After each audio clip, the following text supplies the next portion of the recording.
बच्चों, let's read the question. Question is, if A and B are two events such that probability of A equal to 1 by 3, probability of B is equal to 1 by 5, probability of A union B is equal to 1 by 2, then probability of A, so conditional probability of A when B complement is given, and probability of B when A complement is given, is equal to, option is 3 by 4, option B is 5 by 8, option C is 5 by 4, and option D is 7 by 8. इसमें हमें क्या find करनी है? Probability find करनी है A when B complement is given and probability plus probability of B when A complement is given. तो इसे find करने के लिए जो की कॉन्सेप्ट हम इसमें कंडीशनल प्रोबेबिलिटी का फॉर्मूला यूज करेंगे. कंडीशनल प्रोबेबिलिटी हमारी क्या होती है? Now key concept of this question is, key concept ये क्या होगा? Probability of A when B is given, ये होता है probability of A intersection B upon probability of B के इक्वल. क्वेश्चन में हमें क्या फाइंड करना है? Probability of A when B complement is given. पहले इसको निकाल लेते हैं. ये हमारे पास किससे केवल आ जाएगी? ये आएगा probability of A intersection B complement upon में आ जाएगा प्रोबेबिलिटी ऑफ B कॉम्प्लीमेंट. इसको हम क्या ले सकते हैं? Probability of A intersection B complement को ले सकते हैं प्रोबेबिलिटी ऑफ A माइनस का probability of A intersection B, और अपॉन में हमारे पास क्या आ जाएगा? प्रोबेबिलिटी ऑफ B कॉम्प्लीमेंट क्या आएगा? 1 माइनस का प्रोबेबिलिटी ऑफ B ले सकते हैं. तो ये क्या है हमारा? Probability of A when B complement is given. तो पहले probability of A intersection B find out कर लेते हैं. Now since probability of A union B, ये क्या होता है? Probability of A plus probability of B minus probability of A intersection B के इक्वल होता है. Probability of A union B कितनी है? 1/2 है. प्रोबेबिलिटी ऑफ A कितनी है? 1/3 है. प्रोबेबिलिटी ऑफ B कितनी है? 1/5 है. माइनस का probability of A intersection B. तो ये किसके इक्वल आ जाएगा? Probability of A intersection B is equal to आएगा 1/3 प्लस 1/5 और माइनस का आ जाएगा 1/2.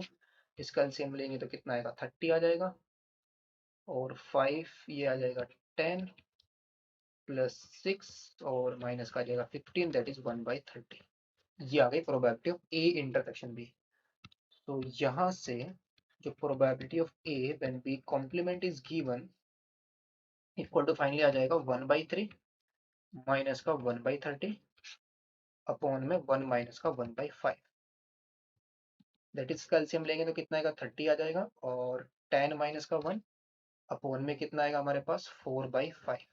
5 से इसको डिवाइड करेंगे तो 5 6 जा 30 और 2 3 जा 6 एंड 2 2 जा 4, और ये डिवाइड नहीं होगा, 6 ही रहेगा. ये तो इसके साथ मल्टीप्लाई में जाएगा. तो 10 माइनस 1 कितना आएगा? 11, और अपॉन में हमारे पास कितना आएगा? 24. 11/24 ये प्रोबेबिलिटी आएगी. नेक्स्ट कितना आएगा? Probability of E when A complement is, probability of B when A complement is given, ये आएगा probability of A intersection B B intersection A complement, B intersection A complement upon 1 minus का probability of A complement लिख सकते हैं 1 minus probability of A. ये किसके वाला जाएगी? प्रोबेबिलिटी ऑफ B में से probability of A intersection B को रिमूव करेंगे. अब 1 माइनस का प्रोबेबिलिटी ऑफ A, ये किसके इक्वल है? Probability of B 1/5, A intersection B की प्रोबेबिलिटी 1/30, 1 माइनस का 1/3, इसका एलसीएम लेंगे तो कितना आएगा? 30, और ऊपर आ जाएगा हमारे पास 6 माइनस 1 अपॉन अपॉन में आ जाएगा हमारा 2/3. तो ये 10 आ जाएगा. 5 माइनस 6 माइनस 1 5 अपॉन 10 इंटू में 2, तो 5 2 जा 10, तो ये वैल्यू कितनी आ जाएगी? 1/4 आ जाएगी. तो नाउ हमें तो इनका सम फाइंड आउट करना है. Probability of A when B complement is given plus probability of B when A complement is given is equal to आ जाएगा, फर्स्ट की प्रोबेबिलिटी आई थी 11/24. नेक्स्ट कितना आया था हमारा? सॉरी 11 नहीं आएगा, 11 10 माइनस का 1 9 आएगा. ये 9/24। सो 9/24, और इसको डिवाइड भी कर सकते हैं 3 से। 3 3 जा 9 एंड 3 8 जा 24, तो 3/8 आएगी ये वाली प्रोबेबिलिटी। इसको हम लिख सकते हैं 3/8। 4 ही कितना आया था, 1/4।